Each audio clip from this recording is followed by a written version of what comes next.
Are you a conspiracy theorist when it comes to sports?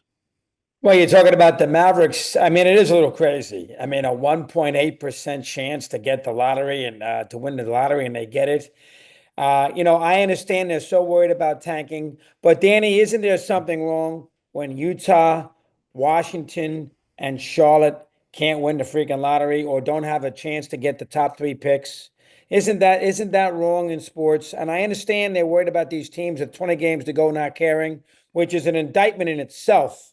But isn't it time maybe we pass on the lottery and give those worst teams the best chance to get the one pick? Why don't we just do the lottery with the three or four worst records and not include Dallas or Houston? Well, that was a trade, but you know what I'm saying. To give the worst teams the chance to get, I mean, really? I mean, that is a little rough. And last year, obviously, Atlanta won the lottery. They had a 3% chance to win.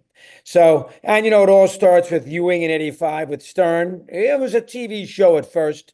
They get a little TV juice. But, am I a conspiracy theorist? No. But I think you and I both agree it doesn't look good for the NBA that the Mavericks win the lottery. After they trade Luka, here's what my 21-year-old said.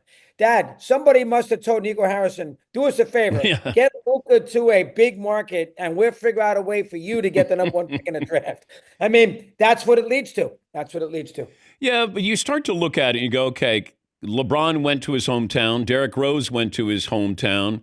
Ewing goes to the Knicks. Everything that was attached to that. Were you on the air in '85? Not in New York. Okay. I was in Orlando. I don't remember.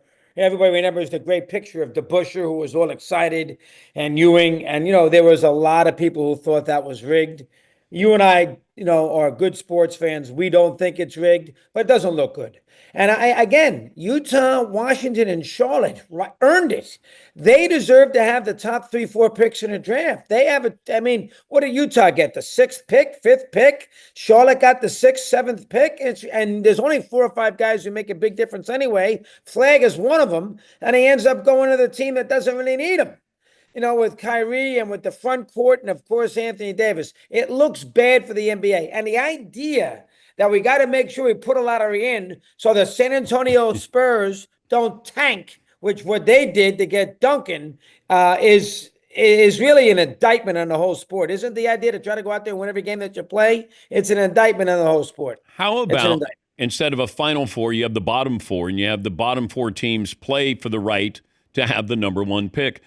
Like, I have to incentivize some of these teams because Mark Cuban got fined $600,000 when he was on our show a couple of years ago by saying that basically it was a front office tanking that they were guilty of.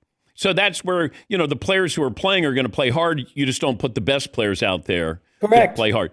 Is there a way to incentivize teams? Let's say once you get eliminated, the number of wins you have after you get eliminated will create the draft order. Yeah, that's a good point. Something like that, to avoid these teams just, basically throwing up their hands in the last 10, 12, 13 games of the year.